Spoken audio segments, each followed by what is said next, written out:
दोस्तों नमस्कार। ज्ञान गंगा एकेडमी में आपका स्वागत है। आज दोस्तों उत्तर प्रदेश से संबंधित प्रश्न हम लोग हल करेंगे। तो सबसे पहले देखते हैं कि पाठ्यक्रम में क्या है। दोस्तों खंड शिक्षा अधिकारी के पाठ्यक्रम में उत्तर प्रदेश शिक्षा और संस्कृति, कृषि, उद्योग, व्यापार, रहन सहन और सामाजिक प्रथाएं, इतने टॉपिक को सम्मिलित किया गया है। तो दोस्तों इन टॉपिकों पे, प्रत्येक टॉपिक पे हम 30-30 प्रश्न बनाकर लाएंगे आप लोगों के लिए, जो काफी महत्वपूर्ण होगा।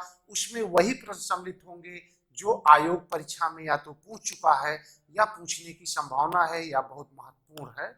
उन्हीं प्रश्नों को हम सम्मिलित करेंगे। और दोस्तों जो प्रश्न बच जाएगा तो 6-7 वीडियो के बाद हम उसको विस्तार से लेकर आएंगे, जो बोर्ड पर लेकर आएंगे, फिर आपसे परिचर्चा भी उस पर करेंगे और पूरा विस्तार से हम आपको समझाएंगे भी। तो आइए हम लोग उत्तर प्रदेश पहले कृषि से संबंधित 30 प्रश्नों को हल कर लेते हैं। तो सबसे पहले हम कृषि का पहले टॉपिक को कृषि हमने चुना है, तो कृषि से संबंधित पहले हम लोग अध्ययन कर लेते हैं। तो सबसे पहले हम लोग कृषि देख लेते हैं कि कृषि से संबंधित प्रश्न क्या क्या हैं, क्या कैसे आते हैं। तो पहला प्रश्न है दोस्तों, उत्तर प्रदेश में किसान मित्र योजना कब शुरू की गई? तो ये दोस्तों इसका 2001 में शुरू की गई थी। तो निश्चित है विकल्प डी सही होगा, 18 जून 2001। तो ये आपका विकल्प डी सही है, 18 जून 2001 में। दोस्तों इसमें कुछ बदलाव किया गया था। कब किया गया था? 2008 में। तो 2008 में इसको नया रूप दिया गया था, 2008 में। प्रश्न इस पे भी बन सकता है कि कब इसमें बदलाव किया गया और नया रूप इसको दिया गया। दूसरा प्रश्न है, उत्तर प्रदेश में कृषि उत्पादन बढ़ाने में कौन सा कारक सबसे अधिक प्रभावी है? तो दोस्तों विकल्प देख लेते हैं। उन्नत किस्म के बीजों का बढ़ता प्रयोग, सही लग रहा है। कृषि सेवा केंद्रों का विकास, भाई ये भी मदद करता है। कृषि साख सुविधा, किसान क्रेडिट कार्ड योजना। तो दोस्तों इसमें सबसे ज्यादा जो है, अगर उत्पादन बढ़ाने में किसी की भूमिका रही है तो विकल्प ए सही है आपका, उन्नत किस्म के बीजों का बढ़ता प्रयोग, जिससे देखिए उत्पादकता 2-2 गुने 3-3 गुने प्रति हेक्टेयर बढ़ गई है। आइए देखते हैं, भारतवर्ष में प्रथम कृषि विश्वविद्यालय की स्थापना की गई थी। तो दोस्तों ये पंतनगर विश्वविद्यालय था, विकल्प डी सही है। ये पहले उत्तर प्रदेश में ही था। ये पंतनगर जिले में है, जो उत्तरांचल में है। पंतनगर विश्वविद्यालय बहुत बड़ा विश्वविद्यालय है कृषि के लिए। चौथा प्रश्न, उत्तर प्रदेश की प्रमुख फसल है? तो दोस्तों ये उत्तर प्रदेश की सबसे प्रमुख फसल आप गेहूं है। ये गेहूं के उत्पादन में भी उत्तर प्रदेश नंबर 1 पे है। अगर देखा जाए उत्पादकता में, अगर क्षेत्रफल देखा जाए तो इसमें भी नंबर 1 पे है उत्तर प्रदेश है पूरे भारत में। अगर गन्ना देखा जाए तो गन्ना की उत्पादकता में भी भारत नंबर 1 पे है। चलिए अगर धान देखा जाए तो धान पे का उत्पादन दूसरे स्थान पे उत्तर प्रदेश है धान के उत्पादन में। लाल मिट्टी पाई जाती है, तो लाल मिट्टी दोस्तों ये पाई जाती है बुंदेलखंड एरिया में। अगर देखा जाए तो झांसी इसमें विकल्प है, हाँ झांसी सही होगा। मिर्जापुर और झांसी कहाँ पाई जाती है? मिर्जापुर और झांसी में, डी सही है 5 का, मिर्जापुर और झांसी में पाई जाती है। देखते हैं दोस्तों किन किन जिलों में पाई जाती है। तो दक्षिण प्रयागराज, इलाहाबाद के दक्षिणी भाग में भी पाई जाती है। झांसी में तो पाई जाती है, मिर्जापुर में पाई जाती है, और सोनभद्र और चंदौली में भी पाई जाती है लाल मिट्टी। तो अगला प्रश्न देखते हैं, उत्तर प्रदेश में परंपरागत भूमि मापन की इकाई है? ये तो दोस्तों इससे सब लोग परिचित हैं।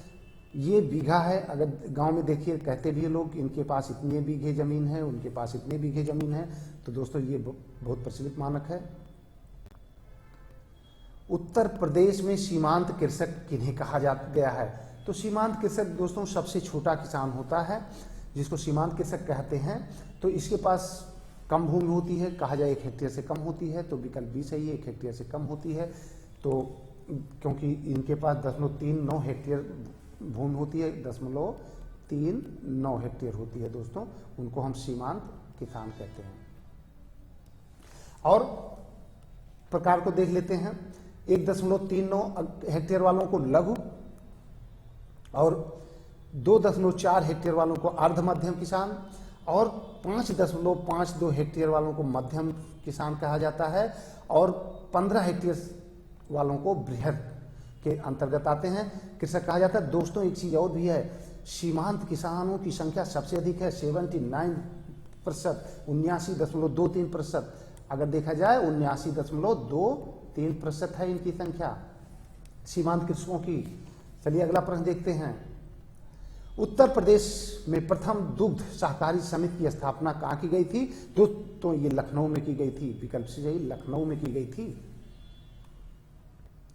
निम्नलिखित में से किस जिले में मार मृदा पाई जाती है? दोस्तों नया लग रहा होगा मार मृदा, निश्चित है, क्योंकि मिट्टी के बारे में हम लोग पढ़े, लेकिन उसके और क्या उपनाम है उसको भी हमको जानना जरूरी है, नहीं तो प्रश्न गलत हो जाता है।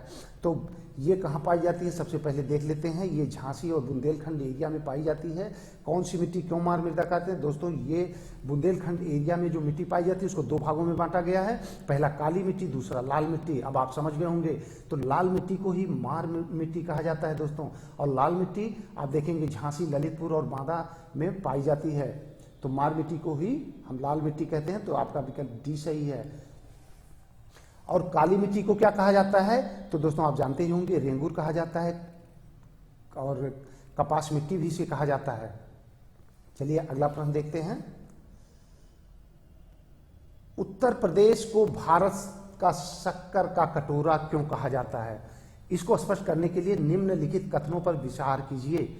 तो पहला है, उत्तर प्रदेश में गन्ने का सर्वाधिक उत्पादन होता है, तो ये सही है आपका। उत्तर प्रदेश में गन्ना अभियांत्रिकी शिक्षा संस्थान है, ये भी सही है। उत्तर प्रदेश में चीनी मिलों की संख्या सर्वाधिक है, ये गलत है। उत्तर प्रदेश में गन्ना उत्पादकों की संख्या सर्वाधिक है, ये भी सही है। तो देखते हैं कौन सा सही विकल्प, 1, 2, 4, इसका मतलब सी सही है, क्योंकि उत्तर प्रदेश में चीनी मिलों की संख्या सर्वाधिक नहीं है, सर्वाधिक महाराष्ट्र में है चीनी मिलों की संख्या। उत्तर प्रदेश की फसल गहनता लगभग कितनी है? तो ये अच्छा प्रश्न है, महत्वपूर्ण प्रश्न है। तो फसल गहनता दोस्तों 157.53 है, 157.53 है फसल गहनता, शस्य गहनता। तो ये निश्चित है 160 के आसपास है, तो सी सही है। ये 2016-17। अगला प्रश्न देखते हैं।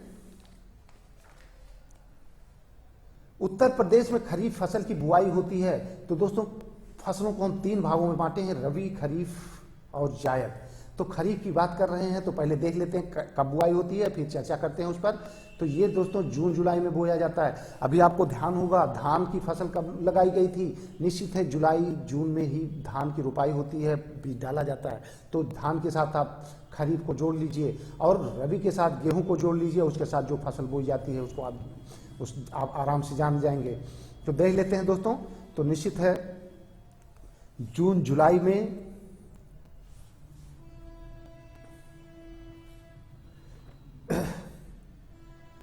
ये कब बोया जाता है? जून जुलाई में बोया जाता है खरीफ की फसल। और काटा कब जाता है? नवंबर में, अक्टूबर नवंबर में, ठीक है। और इसमें कौन कौन से फसल आते हैं? धान, मक्का, ज्वार, बाजरा, सन, कपास, दलहन आते हैं। और जायद में कौन कौन से आते हैं? ये जून और जुलाई में बोया जाता है और उसी बीच में और उसी में कट भी जाता है। तो ये दोस्तों इसमें फल फूल सब्जी आते हैं, जैसे तरबूज, खरबूज, ककड़ी आते हैं। और रबी में कौन कौन से आते हैं आप लोगों को उसके बाद पता ही चल गया होगा। रबी में ये जो है आपका आ जाएगा गेहूं, जौ, मटर, सरसों, चना, तंबाकू, आलू, ये सब आगे जाएगा। अभी दोस्तों बुआई हो चुकी है। अभी बुआई किसकी हुई है? नवंबर में, नवंबर दिसंबर में बुआई किसकी हुई है? अक्टूबर नवंबर में। तो निश्चित है आप कहेंगे रबी फसल की हुई है। तो इस प्रकार से इसका विकल्प आपका सी सही है। जून जुलाई में किसकी खरीफ की फसल बोई जाती है। निम्नलिखित में से किस दलहन फसल का क्षेत्रफल उत्तर प्रदेश में सर्वाधिक है? तो दोस्तों इंपॉर्टेंट प्रश्न है। सर्वाधिक चना का है, डी सही है। सबसे ज्यादा इनमें अगर देखा जाए चना सबसे ज्यादा बोया जाता है। अगला प्रश्न देखते हैं। भारत में उत्तर प्रदेश जिस पैदावार का सबसे बड़ा उत्पादक है वह खाद्यान्न क्या है? आपको बताना है कि वह क्या है। सॉरी, हम तो विकल्प भी आपको बता दिए। उत्तर प्रदेश, भारत में उत्तर प्रदेश जिस पैदावार का सबसे बड़ा उत्पादक है वह क्या है? तो निश्चित है वो खाद्यान्न है दोस्तों। खाद्यान्न में ये उत्तर प्रदेश नंबर 1 पे है आपका, और पहले स्थान पे खाद्यान्न में है उत्तर प्रदेश। अगला प्रश्न देखते हैं दोस्तों। अगर देखा जाए दूसरा तो मध्य प्रदेश आता है। फर्स्ट पे उत्तर प्रदेश और सेकंड पे मध्य प्रदेश आता है, मध्य प्रदेश आता है द्वितीय पर। आगे चलते हैं। भारत में उत्तर प्रदेश का द्वितीय स्थान किसके उत्पादन में है? तो दोस्तों निश्चित है ये आपका धान होगा, क्योंकि गन्ना, आलू और गेहूं के उत्पादन में प्रथम स्थान रखता है उत्तर प्रदेश, और धान के उत्पादन में दूसरा स्थान रखता है। ये भी प्रथम है और आलू भी प्रथम है, और गेहूं के उत्पादन में भी उत्तर प्रदेश का प्रथम स्थान है। तो देख लेते हैं थोड़ा दोस्तों किन किन के उत्पादन में भारत का प्रथम स्थान है। तो कुल खाद्यान्न में प्रथम स्थान है, कुल गेहूं उत्पादन में प्रथम स्थान है, गेहूं का क्षेत्रफल में भी प्रथम स्थान है। अगर हरा मटर उत्पादन में देखा जाए तो पहला स्थान है, गन्ना के उत्पादन में पहला स्थान है, आम का उत्पादन अगर देखा जाए तो प्रथम स्थान है, और अगर अमरूद का उत्पादन देखा जाए तो भी पहला है, आंवला पहला है, तरबूज, खरबूज, आलू, सब्जी और जो है दुग्ध के उत्पादन में भी ये पहला स्थान है। अगर देखा जाए चीनी के उत्पादन में भी इसका पहला स्थान है। तो इस प्रकार से कई चीजों में हमारा उत्तर प्रदेश पहला स्थान रखता है। चलिए अगला प्रश्न देखते हैं। उत्तर प्रदेश निम्नलिखित में से किस फसलों का देश में सबसे बड़ा उत्पादक है? तो अभी चर्चा हमने कर लिया था दोस्तों, आप बताइए। तो कहेंगे आलू, गन्ना और क्या? आलू में भी प्रथम है और गन्ना में भी प्रथम है। तो कौन कौन सा होगा? तो निश्चित है 1 और 3 होगा, और क्योंकि चावल में दूसरा है, आलू और गन्ना में आपका उत्तर प्रदेश पहला स्थान रखता है। अगला प्रश्न देखते हैं। भारत के राज्यों में उत्तर प्रदेश किस उत्पादक का सबसे बड़ा उत्पादक नहीं है? तो ये पूछा है किसका सबसे बड़ा उत्पादक नहीं है। तो दोस्तों ये फूलों का सबसे बड़ा उत्पादक नहीं है, ये विकल्प ये सही है। फूलों का उत्पादक सबसे बड़ा नहीं है, गन्ना, आलू और गेहूं का है। देश में उत्तर प्रदेश अग्रणी उत्पादक है, किसका अग्रणी उत्पादक है ये बताना है आपको। तो निश्चित है, अच्छा प्रश्न है। तो आलू और गेहूं का अग्रणी उत्पादक है, इसका मतलब 3 और 4। तो विकल्प आपका सी सही होगा। अगला देखते हैं। उत्तर प्रदेश में वायु मृदा अपरदन में सर्वाधिक प्रभावित क्षेत्र है। वायु मृदा अपरदन से प्रभावित क्षेत्र सबसे अधिक कौन सा है ये बताना है आपको। तो निश्चित है ये पश्चिमी क्षेत्र है जो वायु मृदा अपरदन से सबसे अधिक प्रभावित है। तो पश्चिमी क्षेत्र आपका सही होगा। अगला देखते हैं। उत्तर प्रदेश में किसान बही योजना लागू की गई थी, ये कब लागू की गई थी? इंपॉर्टेंट प्रश्न है, किसान बही योजना। तो ये डी आपका सही है, 1992 में लागू की गई थी किसान बही योजना, डी सही है दोस्तों। अगला देखते हैं। उत्तर प्रदेश को कितने शस्य जलवायु क्षेत्रों में विभाजित किया गया है? तो ये भी इंपॉर्टेंट है। तो दोस्तों 9 जलवायु कृषि जलवायु क्षेत्रों में विभाजित किया गया है। इन सब की चर्चा जब हम लोग विस्तार से क्लास में आएंगे तब करेंगे बोर्ड पे। तो 9 सही है इसका। अगला देखते हैं 22। प्रदेश को कुल कितने पारिस्थितिकीय क्षेत्रों में बांटा गया है? ये भी इंपॉर्टेंट है कि कितने पारिस्थितिकीय क्षेत्र में बांटा गया है। तो ये 20 पारिस्थितिकीय क्षेत्र में बांटा गया है। तो विकल्प आपका सी सही है, 20 पारिस्थितिकीय क्षेत्र में बांटा गया है। दोस्तों जब हम लोग विस्तार से इस पर आएंगे तो मैप लेकर हम लोग अध्ययन करेंगे, एकदम दिखा देंगे कौन सी मिट्टी कहाँ पाई जाती है, कौन सी फसल कहाँ उगाई जाती है, और कौन कौन से जलवायु में बांटा गया है, कितने जो है आपका कृषि जलवायु प्रदेश हैं, कितने पारिस्थितिकीय क्षेत्र हैं, कौन कौन से हैं। चलिए देखते हैं। भारत में उत्तर प्रदेश अग्रणी उत्पादक है। तो दोस्तों निश्चित है आप लोग जान गए होंगे दूध के उत्पादन में हमारा प्रदेश अग्रणी है। उत्तर प्रदेश में उगाई गई निम्नलिखित फसलों में किसकी अवधि न्यूनतम है? तो देख लेते हैं। चना, मसूर, अरहर और मूंग। इसमें दोस्तों सबसे कम मूंग का सबसे कम है, डी सही है। अगला देखते हैं। उत्तर प्रदेश का प्रमुख वाणिज्य फसल क्या है, मतलब व्यावसायिक फसल क्या है? तो निश्चित है आप जान ही गए होंगे, क्योंकि गन्ना सबसे ज्यादा आपको दिखता भी होगा उत्तर प्रदेश में। तो सी सही है, गन्ना। भारत के मेंथा तेल उत्पादन में उत्तर प्रदेश का योगदान कितने प्रतिशत है? ये भी काफी महत्वपूर्ण है। ये दोस्तों लगभग 85% है। तो ये भी सही है आपका। तो ये निश्चित है आप जान गए होंगे कि उत्तर प्रदेश अकेले जो है 85% मेंथा उत्पादन करता है। 27वां प्रश्न। राज्य में संतरे की पैदावार वाला प्रमुख जिला। दोस्तों बहुत ज्यादा संतरा यूपी में नहीं होता, लेकिन कुछ जिलों में कुछ बहुत हो जाता है, तो इसमें कौन सा जिला है ये बताना है आपको। तो निश्चित है सहारनपुर सही होगा, सहारनपुर में संतरे की खेती होती है। सी। उत्तर प्रदेश के किस क्षेत्र में सोयाबीन की फसल मुख्यतः उगाई जाती है? उत्तर प्रदेश में सोयाबीन की खेती किस क्षेत्र में उगाई जाती है? तो ये देख बहुत बढ़िया प्रश्न है, इस पे चर्चा हम लोग कर लेते हैं दोस्तों। इस प्रश्न पे चर्चा कर लेते हैं। उत्तर प्रदेश के किस क्षेत्र में सोयाबीन की फसल मुख्यतः उगाई जाती है? तो निश्चित है ये बुंदेलखंड क्षेत्र होगा, डी सही होगा। तो बुंदेलखंड क्षेत्र में सोयाबीन की फसल उगाई जाती है। अगला प्रश्न देखते हैं। उत्तर प्रदेश में आंवले का सर्वाधिक उत्पादन करने वाला जिला कौन सा है? तो दोस्तों ये प्रतापगढ़ है। पूरे आप कह सकते हैं विश्व में फेमस है, पूरे एशिया में फेमस है प्रतापगढ़ आंवले के लिए। अगला प्रश्न देखते हैं। प्रदेश के तराई क्षेत्र विशेषकर सिद्धार्थनगर में उगाए जाने वाले सुगंधित चावल की किस्म है? ये भी आपको एक अंतर्राष्ट्रीय पहचान दिलाता है सिद्धार्थनगर को। तो दोस्तों इसको काला नमक कहते हैं, इसमें बड़ी अच्छी खुशबू होती है। चावल की एक बहुत अच्छी प्रजाति है, बहुत ही अच्छी किस्म है चावल की।